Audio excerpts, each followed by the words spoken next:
At my mom's birthday dinner, my daughter asked, "Why is our table next to the trash?" My uncle said, "Because you're not real family, just her side." I looked around. Even the neighbor's kid had a balloon and a chair. So, I picked up my gift, turned to my uncle and said, "Check under your plate." We left. 15 minutes later, my phone lit up. 46 missed calls. My name's Ethan. I'm 33, oldest kid, the one who fixes Wi-Fi, fills gas tanks, and remembers everyone's birthdays. I'm a project manager by day, single dad by night. My daughter Mia is 8. She likes Galaxy leggings, sticker books, and a blue slushie that stains her tongue. We live in a small apartment with a wobbly coffee table I keep meaning to fix. My mother insists I work too much. My sister insists I don't work enough, at least not for her tastes. Somehow I'm always available. Mom's birthday dinner was at a mid-range Italian place off the highway. Fake vines, sticky menus, family-style bowls that always look bigger in the pictures. I booked the room. I brought the cake. I wrapped the gift, a bracelet she circled in a catalog months ago and pretended to forget. We arrived early. Mia held the gift bag with both hands. She was excited. I was tired. When the host let us in, I noticed it right away. Our table shoved near the busing station. Trash bin, clatter of plates, sour mop smell. "Dad," Mia whispered, wrinkling her nose. "Why is our table next to the trash?" Before I could answer, my uncle, Mom's brother, Larry, leaned over with his cologne and his opinion. "Because you're not real family," he said, eyeing Mia. "You're just her side." The room hummed. Forks paused. I stared at him, then at my mother, who flinched and took a sip of water like it might hide her. Mia looked at me, cheeks going pink. "Am I not family?" "You're my family," I said steady. "You're the best part." Larry snorted. "Oh, relax. It's a joke." "It's not funny," I said. My sister Paige slid in on cue. "Ethan, don't start. Mom wants a peaceful night." I watched the staff squeeze past our chairs to dump plates in the bin. The smell rose again. I pictured the private room I'd requested and paid a deposit for. I pictured the confirmation email. I pictured the way every mistake in this family somehow benefits everyone except me. Mia squeezed my hand. The gift bag crinkled. I stood up. "We're not doing this." Larry rolled his eyes. "Sit down, hero." I picked up the gift, looked at him and said calm as I could manage, "Check under your plate." Then I helped Mia with her jacket. We walked out into cool air that tasted clean. 15 minutes later, as I buckled Mia into her booster, my phone lit up and started vibrating across the cup holder like a trapped bee. 46 missed calls. I stared at the screen. My heart didn't race. It slowed. "Dad," Mia asked soft, "are we in trouble?" "No," I said. "We're done." And I started the car. Here's what the plate was about. For 10 years, I've been the wallet with legs. It didn't start that way, but it slid there. Death by 1,000 small. Can you just? It was me putting the deposit on Paige's apartment just until she gets her bonus. It was me paying Mom's car insurance just this month.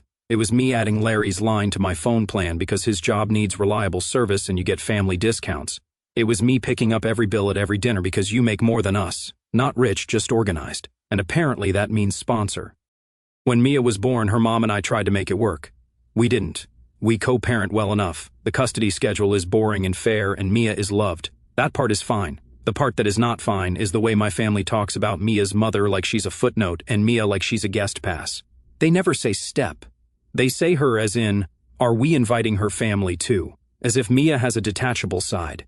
The first time I paid someone's bill, I was 23 and Paige called crying about an overdraft fee. I covered it. Then came the utilities. Then the credit card. "We'll pay you back on Friday." That never landed. Mom would say, "We're family." Money comes and goes, but the direction was always the same. Away from me. Larry has stories for days. A layoff that never ends. A business idea that starts and stops every 6 months. He's the fun uncle, the one who shows up with fireworks and disappears when the smoke clears. He bumped into my finances through my mother's soft heart and my sister's loud voice. "Just put him on your plan for now," Mom said. 3 summers ago. "It's only $40 a month plus the phone," Paige added. "He needs a phone." It became $95 after the upgrade. He accidentally took on the installment plan. Then it was data overages. Then it was international roaming. Didn't know that was a thing when he went on a cruise. Meanwhile, there were quieter drains. Mom's house needed a new water heater. She cried about being too old for cold showers. I swiped. Her property taxes spiked. I set up autopay from my account because she forgot the portal password. Groceries, prescriptions, taxis, little rides between big asks. Every boundary I tried to set got filed under selfish. Ethan, don't nickel and dime your own mother. Ethan, your sister is trying. Ethan, you know Larry's had it rough. They never said what I'd had. They never asked. The last straw wasn't even big. It was a Tuesday. I was in line at the pharmacy with Mia because she had strep and needed liquid antibiotics that taste like pink chalk. My card got declined, not because there wasn't money, but because of a fraud hold, 6 DoorDash orders, 2 ride shares, and a gaming subscription all hit within an hour. I recognized the pattern. Paige's new boyfriend had borrowed her card again, except it wasn't her card, it was mine. The same one I gave her 2 years ago for emergencies and forgot existed because she promised to cut it up. She cried when I called. I'm sorry, we were short on cash. He ordered food for everyone. You wouldn't want me to starve. I canceled the card in the parking lot with Mia dozing in her car seat. I let the pharmacist run my debit. I drove home with a feverish kid and a cold feeling in my chest that did not lift. That week I made a spreadsheet. No numbers, just names and categories. Phone lines, car insurance, Netflix, Apple Music. The gym membership page paused on my card and forgot to unpause the tiny $7 cloud storage Larry had set up using my email because your password manager is better. The $29 device protection for a tablet my mom never learned to turn on. I didn't rage, I didn't post. I made calls. One by one, I pulled my name off, canceled, transferred pride. I told Mom first. I'm not punishing you, I said. I'm stopping a habit.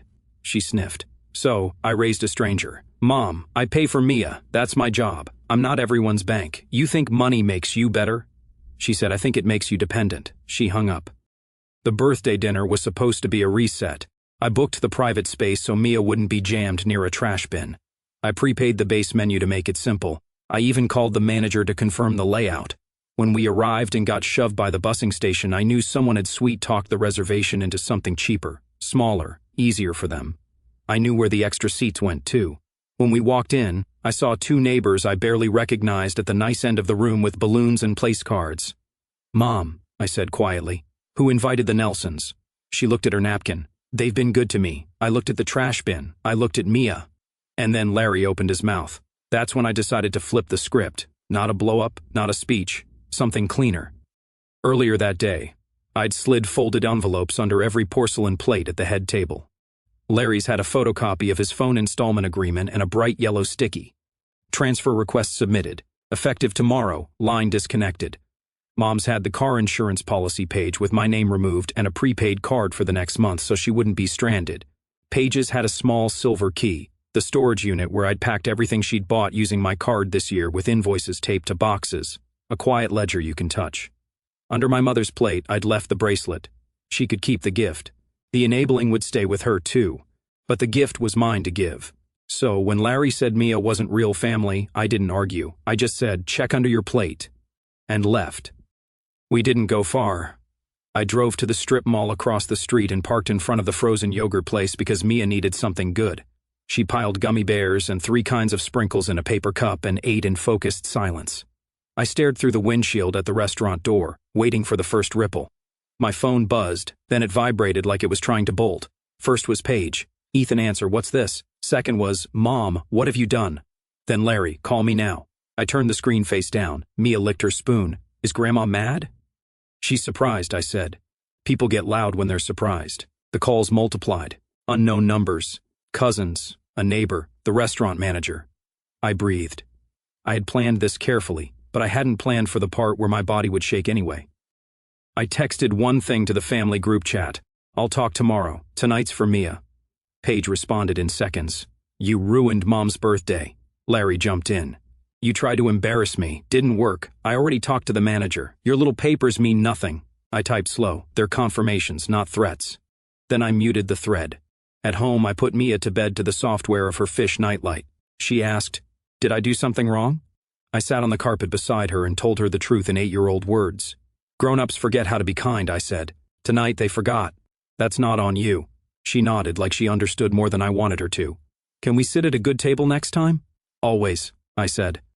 When the apartment was quiet, I opened my laptop and a folder labeled Boundaries, screenshots, statements, call logs, the car insurance release, the phone carrier transfer ticket, the bank alerts from the last year, the timestamps from Paige's boyfriend's orders, the dumb text where he bragged about eating like a king on my dime, The voicemail from Larry asking if I could temporarily Venmo him rent because my boss is late with checks.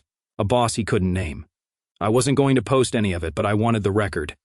At 10:13 p.m., Mom called again.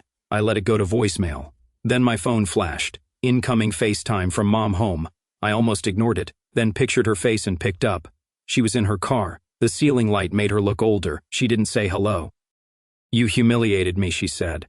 "I paid for your dinner and your gift." I said I left because Mia was being insulted. Larry was joking. Then he can laugh at his bill. Her jaw tightened. "That man has been there for me. He's been there for your liquor cabinet," I said, "and your cable remote." She pulled in a breath like she might throw the phone. "This is not who you are."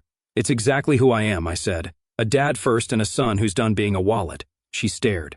"Your sister is crying because she found a key to a storage unit with all the stuff she put in my name." I said, "She can cry in climate control." Mom blinked, stunned that sarcasm came out of my mouth at all. Then came the real card. "Family is all we have," she said, small. I looked at my own reflection in the black band of the screen. We had it. We used it up. She ended the call. I slept hard, woke up to silence, then the dam bursting again. 46 missed calls, 36 new texts. Paige had escalated to performance. "Wow," she wrote in the group. "Ethan has always been this way, cold calculated. The man keeps a spreadsheet of us." I didn't answer. It was true. At 8:02 a.m., Larry sent a photo, the paper from beneath his plate. He'd circled the words "effective tomorrow" with a Sharpie and added, "If my phone shuts off, I'm coming to your house." I wrote back, "You won't have service. Also, you don't know my building code anymore." At 9:10 a.m., the restaurant manager called. I answered this one. "I wanted to apologize," she said immediately. "Someone in your group changed the room assignment after you booked. I didn't realize the deposit was in your name." "Who changed it?" "A woman named Paige." "Of course. Can I pick up the deposit?" "I've issued a refund to the original card," she said. "And I spoke with your mother this morning. We'll send a gift certificate for a separate dinner, just you and your daughter." "I'm sorry, thank you," I said. By noon, the story had mutated. An aunt texted me a sermon about forgiveness. A cousin I haven't seen in 5 years called me financially abusive for removing Mom's car insurance. I texted back a screenshot of the prepaid card I left her for the transition month and a contact for an agent who already had a lower quote. No reply. The breaking point landed at 2:37 p.m. in a message from Mom. "Your daughter is welcome here, but her mother's side is not." She wrote, "We need clear boundaries." There it was again, her side. As if Mia is some divided pie chart. As if my life is a custody spreadsheet they get to sort. I called. She answered. "Say it again." I said, "What?" "Say the sentence you texted." Silence. Then softer. "Don't twist my words." "You don't have to twist them," I said. "They're already ugly." "I raised you," she said, "that old weapon. I fed you. I work nights and now you treat me like a bill." "No," I said, "like a person who forgot I'm not a bill." She sniffed. "If you hang up, don't call back." "I won't," I said. "Fine," she said. "Then we're done." It should have hurt worse than it did. It hurt like a splinter you finally pull. "Okay," I said. I hung up. Then I opened the carrier app and hit submit on the transfer request that would peel Larry's line off my account. At midnight, I changed the garage keypad code at Mom's house because I'm the one who installed it. I removed Paige from my Costco membership and my streaming services and the shared cloud. I emailed the bank fraud department and attached what they needed. I scheduled a meeting with a therapist because I could feel how deep the grooves were and I wanted out of them. And then I texted 3 people, Aunt Rosa, who shows up with soup and truth, my neighbor Tasha, who lets Mia decorate her dog with bows, and Mia's mom, who keeps co-parenting steady even when I wobble, heading to the park with Mia at 5. "You're invited if you want," they all said yes. That evening, we sat on a bench under a maple tree. Mia ran on the splash pad with Tasha's dog weaving through her legs like a furry comet. The sunlight made everything look like forgiveness.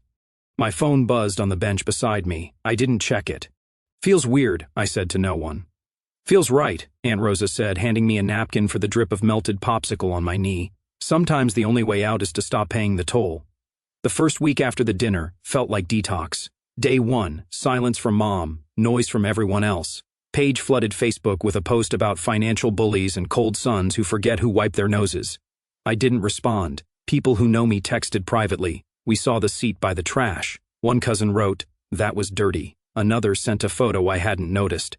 The neighbor's kid at the far table, balloon tied to his chair. Perfect lighting, perfect symbolism. If I were dramatic, I'd have framed it. Larry's line went dark at 12 o'clock 1 a.m. I know because he called me at 12 o'clock 3 from the restaurant's landline. Apparently, he forgot his phone doesn't work without, well, a phone. This is harassment, he said.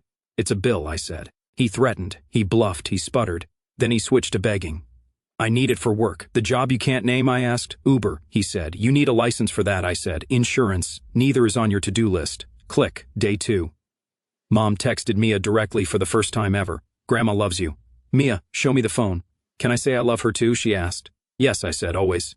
I texted Mom separately. Please communicate with me about scheduling. No reply. Day 3. Paige tried a new angle. If you keep this up, Mom will lose the house. I sent the agent's lower quote again. I also sent the screenshot of the automatic payments I'd made for 2 years. This is how she kept the house, I wrote me quietly. She posted a selfie at a salon 30 minutes later with sometimes you got to spoil yourself. I closed the app.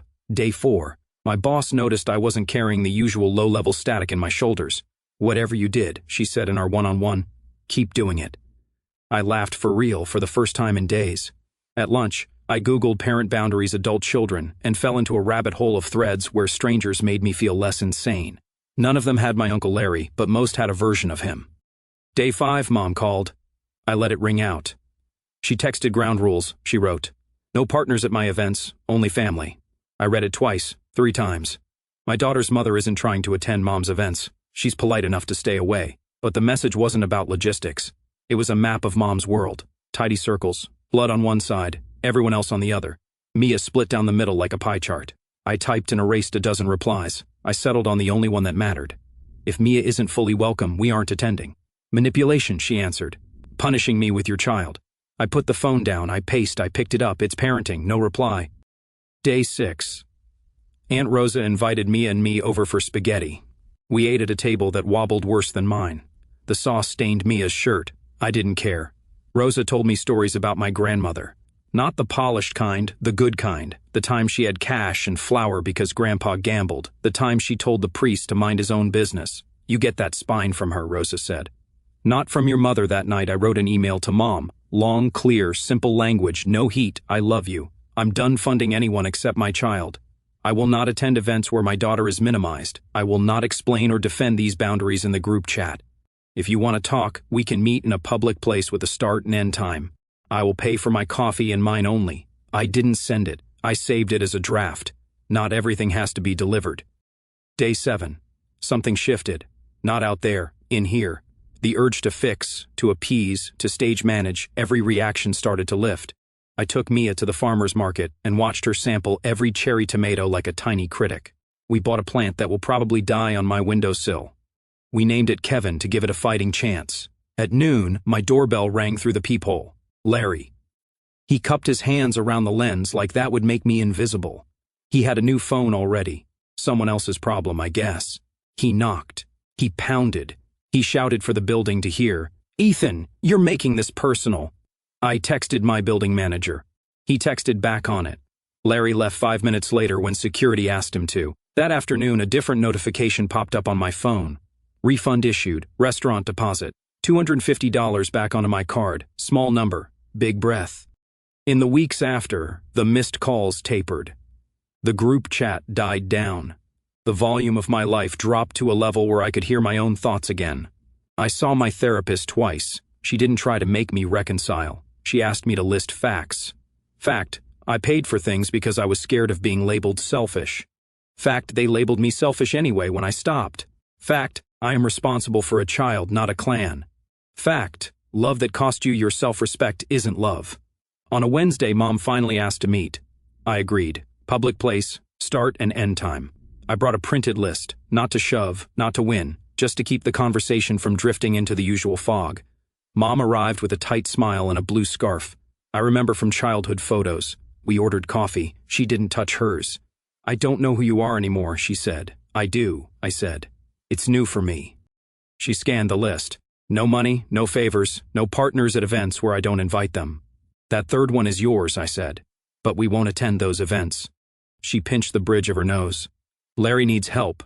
Larry needs sobriety and a job, I said. Silence. The kind that chirps. You used to be kind, she said. I used to be afraid, I said. She looked up sharply. Of me, of losing you, I said. Turns out I can't lose what I never really had. She flinched. Don't be cruel. I'm being plain, I said. You can call me cruel when I say yes and resent you. That's the old me. We sat with it. She stared at the bracelet on her wrist, the one I gave her. She turned at once like a dial. I shouldn't have let them sit you by the trash, she said finally, voice small. I didn't notice or I didn't want to. Both can be true, I said. I want my family, she whispered. So do I said. I'm building one. We didn't hug. We didn't fight. We paid separately. We left. A week later, Mia got invited to Mom's for cookies. I drove her over and stayed on the porch. Mom opened the door and crouched to Mia's height. You are my family, she said to her. All of you. No footnotes, no sides. Mia looked at me. I nodded. Go inside. I saw the dining room table, 2 chairs, no trash bin nearby. It sounds like nothing. It felt like weather changing. I'm not naive. A line isn't a spell. The pull of the old pattern is strong. Paige still posts like every thought is breaking news. Larry still calls from new numbers. Still tries fresh angles. But the difference now is simple. Dials don't reach me unless I want them to. As for the neighbors, I don't care who got the balloons. Mia has a plant named Kevin and a dad who keeps promises. We eat pizza on paper plates and sit at the good table every time because I carry it with me. One more thing. The envelope I tucked under my mom's plate. I didn't include a bill. I included a photo. Mia and me at the park. Hair frizzy from the splash pad. On the back I wrote, "This is the family you get when you respect us." Mom keeps it on her fridge now. I noticed it when I dropped off Mia last Sunday. The bracelet flashed on her wrist when she reached for the milk. She didn't say sorry. I didn't ask. We're not fixed. We're adjusting. And the uncle, he tried to corner me at a grocery store aisle last week, still smelling like cologne and old stories. You think you're better because you pay your bills? He sneered. No, I said. I just think I'm done paying yours. He opened his mouth, closed it, reached for a jar of pasta sauce like the conversation lived there. I walked away. Here's the moral I carved out of the noise. I'm not an ATM with feelings attached. I'm not a seat by the trash. I'm a father, a son with limits, a man who learned late that family is not a password you enter to open someone else's wallet. My kid asked why our table was next to the trash. It was the right question. I spent a decade explaining the smell away. Now I move the table or I leave. I don't owe anyone access to me that requires me to make my daughter small to fit. If that looks cold from the outside, fine. Inside my house it feels like heat. People tell you setting boundaries will make you lonely. Sometimes it does. You lose the kind of company that only shows up when you're paying. But the space that opens, that's where real people fit. Neighbors who bring soup. A parent who respects your time. A kid who sleeps easy because the room is quiet. I used to think love meant saying yes until I disappeared. Turns out love is the version of no that protects the right things. I won't be the family's bank. I won't pretend insults are jokes. I won't sit my child near the trash to keep the peace. Check under your plate wasn't a gotcha. It was a line on one side, the old script. On the other, a life I can look my daughter in the eye about. 46 missed calls used to mean panic. Now they mean I silenced something that never cared if I could hear it anyway. I'm not waiting for a better apology. I'm busy building a better. Looking back on that night, I feel a strange mix of grief and relief, like finally exhaling after holding my breath for years. The grief isn't loud. It's quiet. The kind that sits in your chest when you realize the family you poured everything into never really saw you as more than a resource. I grieve for the version of me who believed that if I just gave enough, fixed enough, paid enough, they'd finally treat Mia and me like we belonged without conditions. I grieve for my mother too, trapped in her own patterns, choosing comfort over courage, letting Larry's cruelty slide because calling it out would mean admitting how far things had drifted. But the relief, God, the relief is overwhelming. It's the first deep sleep I've had in years, waking up without that low hum of dread about whose crisis is coming next. It's watching Mia laugh without scanning the room for subtle digs, knowing no one in our little circle would ever dream of calling her just her side. It's the lightness in my shoulders when my card isn't declined because someone else decided my money was communal property. For the first time, I feel like a whole person. Not the reliable oldest son, not the walking wallet, not the peacemaker who swallows insults to keep the evening pleasant. Just Ethan, a dad who chose his daughter's dignity over a seat at a table that never truly had room for us. I'm proud too. Not in a smug way, but in that bone-deep way you feel when you finally do the hard right thing instead of the easy wrong one. I protected Mia that night, Not with yelling or drama, but by simply refusing to let her absorb the message that she's lesser. And in doing so, I protected the man I want her to see when she looks at me. Someone who knows his worth isn't measured in Venmo requests or how quietly he can endure disrespect. There are still hard days. Moments when I miss the illusion of closeness, when old guilt whispers that maybe I overreacted. But then I remember Mia's small voice asking why our table was next to the trash. And I know I do it all again exactly the same. Because love isn't endless sacrifice until there's nothing left of you. Real love draws the line where self-erasure begins. And on the other side of that line, there's space. Space for Mia to grow up knowing she's enough exactly as she is. Space for me to breathe. To build something genuine with people who show up because they want to, not because I'm paying admission for them. I lost a family that night. Or maybe I finally saw it clearly for what it was.